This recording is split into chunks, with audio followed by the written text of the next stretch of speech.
Sparking Zero is in trouble.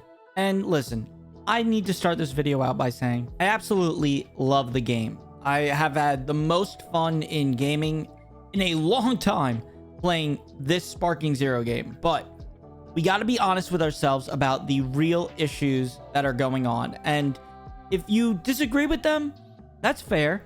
You can comment down below what you think. I don't want this to be an argumentative, post. I want this to be conversational because everybody comes from different parts of the world. Everyone has different views on the game, and I think it's constructive for us all to have different opinions. But at the same time, I think stressing the things that are making the game, in my opinion, worse is important. I'm someone who from the start said, this game is supposed to be unbalanced. And I still feel that way. I think that from the start, characters like Gogeta, Super Saiyan Blue should be stronger than Yajirobe. I think that's a very clear thing, and I know a lot of people are upset that Yajirobe got nerfed the other day, but this conversation isn't just talking about recent changes. This is talking about the whole game as a whole and what should be changed over time. So hear me out. Let's talk about everything that I think needs to be changed, and comment down below the things that you agree with and disagree with. I have no problem hearing both sides of every argument. And I'm going to pull up other content creators' opinions as well, so we can have them weigh in on some of the things I'm talking about. But right now, I think Sparking Zero's not in the best place. And I mean that with all love.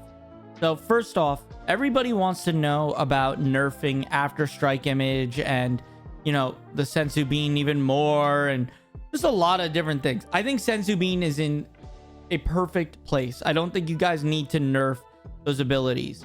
But what I do think is that all abilities that cause you to go straight to sparking or give you insane buffs like Senzu Bean should have a minor key sickness. Now, I'm not the only one who thinks that. I've seen Seereax say it. I've seen Rhymestyle say it. I think it's one of those things that it was in the original Budokai Tenkaichi 3. And if you look at that game, it was a way of balancing those boosts. And say what you will, but anyone that argues that this game is supposed to be an unbalanced mess like Budokai Tenkaichi 3, right? You'd have to also agree that the things that balanced Budokai Tenkaichi 3 should be in the game, right? Well, as I said, it's not present. Key sickness is not in the game right now. And if you don't know what key sickness is, essentially, when you use those boosts that make you straight to sparking or give you an insane health boost, you get a key sickness, which does not let you charge up as fast. And it's pretty detrimental. So those moves are supposed to be used in last second situations where you're like, hey, if I go to sparking, it can make or break the game. I think that's important because you shouldn't be able to spam boosts, especially when they rely on your skill points, and skill points are very easily gained in this game. Some characters have insane skill point regeneration. Characters like, let's say, Videl, Pan, Yajirobe, all they have to do is do a couple of vanishes and they got a skill point.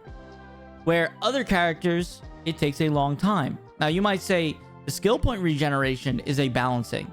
But if you look at characters that have really fast regeneration, they all have great buffs, like After Image Strike.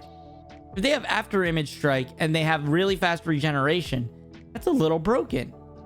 So something like Key Sickness for that move will cause you to use it in desperate times. I think that's important. I've also seen the argument from Rhymestyle online that there is a difference between it's supposed to be unbalanced versus this shit is actually broken. That's his words, not mine. And I have to agree. Characters like legendary Z Broly, not to be confused with Super, have insane Ki Blast spams. And he's not the only offender. There's plenty of characters that have this Ki Blast spam. How do you nerf that? It's a good question. Do you reduce the damage on how much the Ki Blasts do? Do you make it so that they have a longer time between when they could shoot their next Ki Blast? I don't know. But if you're talking about a ranked mode, right? You need to have just a tiny bit more balance. And maybe the argument could be made that ranked should have a different system than casual. I think that's very hard to implement, but it's just a thought. But also, while we're talking about ranked mode, there's a big elephant in the room that we have to talk about. In ranked mode right now, we have a serious quitting problem. As you go higher up the ranks, it gets more and more disgusting how much players just rage quit, close app. Now, you might think to yourself, oh, whatever, you got the win, right? Well, maybe you haven't been to those higher ranks, so let me explain what actually happens.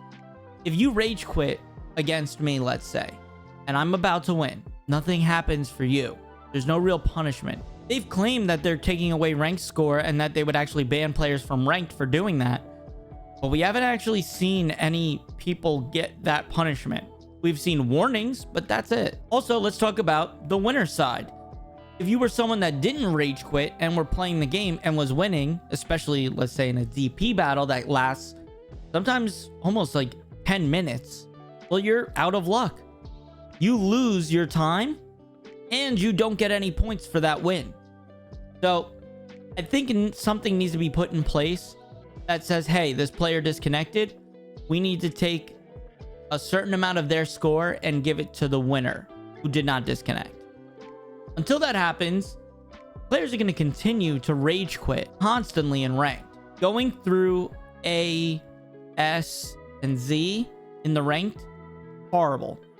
I've still not made that push. Every time I play ranked, I'm recording a video for you guys. I actually decided very early on, I didn't want to do a speed run of ranked mode because I figured, one, there was probably going to be bugs like this. But two, I want to be able to enjoy myself and slowly climb the ranks with you as a viewer, which if you haven't been watching, please hit that subscribe button. I know we're like 50% way through the video, but subscribing helps a ton for my channel. And I don't want to be, harping on it too long, but we're so close to 40,000 subscribers. So every subscription helps a ton, and like the video. We also should probably talk about the DP scores. Now, although the DP scores make sense when compared to the actual shows and the anime, you have to think about the actual viability of some of these characters. I'm going to put on screen a tweet from Dion or from Seereax. He makes a great point that the characters that are carrying people's entire legacies right now are Z Broly, King Gohan, Super Vegito, Dr. Wheelo, and androids 19 and 20. Now, again, he's saying this doesn't mean you're bad for using them. It just means that they are the best characters right now in the game. And that's 100% true. Z Broly has his insane key spam. King Gohan has his Super Saiyan 2 form and Super Saiyan 1 form respectively that are very good in the game, but Super Saiyan 2 in particular has a Super Kamehameha that is a cutscene and can be spammed. And then you have an unblockable, which you could argue you can vanish, but most players cannot vanish. It is a very, very tight frame that you can... It's a very, very tight window that you can actually vanish his super ultimate. Super Vegito, as you know, has his after image strike, which we've all seen the clips online. It is disgusting, and there's really no counter other than using a character like Z Broly to key spam. Now, I think you're probably starting to see the trend I'm talking about. Dr. Wheelo, he is a large character that can't be staggered easily, and yeah, you can get to sparking. That's only if you can get to sparking to stagger him, because he also can just charge you and continuously get you in a loop of getting charged backwards and loop you to death. And then you have androids 19 and 20 who have an amazing ability to grab you and drain your ki and health, giving them a regeneration of both ki and health. But their actual DP score to use that ability is fairly low and should probably be looked at of maybe raising it. Now, I understand they're a little hesitant on changing DP scores because they didn't change Yajirobe's, where Yajirobe, after his nerf, was still very good. I don't think anyone would argue that he's now ruined. I think he is a great character still, and in the right hands can be used very well for his very, very low DP score of 2. Compared to before, he was absolutely broken. His range on his supers and rushes were way further. He had way easier time getting to his sensu bean because he was starting at a higher skill point and has a fast skill point regeneration. And sensu bean only costed 5, so within a minute you were ready to regain your health. And most people, they still can regain health very easily. Which then you have this controversial opinion from Seereax, which I don't necessarily agree with, which is all characters should start with the same health in single ranked battle. Dumb to have certain characters be based on health. Understandable for single battles. I could maybe get behind it for single battles. And case being, if you want to play a certain character and you're only choosing them because they have an extra health bar, that's a problem. Where you get a bigger issue is when you go into DP. If every character started with the same health, it wouldn't make sense, because then why not just pick a bunch of low score characters that have cheese moves? So I think he has a point saying single, and I'm not going to argue single couldn't use that, but also I do see the point that it's single player. Why aren't you picking the most broken character then? And the answer is mostly for everybody who doesn't pick, you know, the most broken character, is they want to have fun. They want to try something different. They just don't want to, you know, with 183 characters or 182 characters, they don't want to keep using the same character all day. It's a perfectly good point. I'm not going to tell you it's not. But every character has its ups and downs. So that's some food for thought that I'd like to discuss in the comment section. But again, I mean, this person right here went to Z rank in both DP and in singles. And even they said this is the worst ranked I have ever seen in a video game.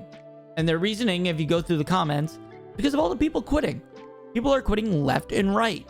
It is actually so sad how many players cannot just say, oh, I lost the match. And you know what? There's never going to be a fix for that, other than taking away their points for losing or rage quitting and giving the person who stayed in the match their score. And honestly, if that means some players who disconnected because of their internet gets affected for that, I think that's a fair argument to say, why are you playing ranked if you know that you have bad internet, right? No one likes playing a laggy player.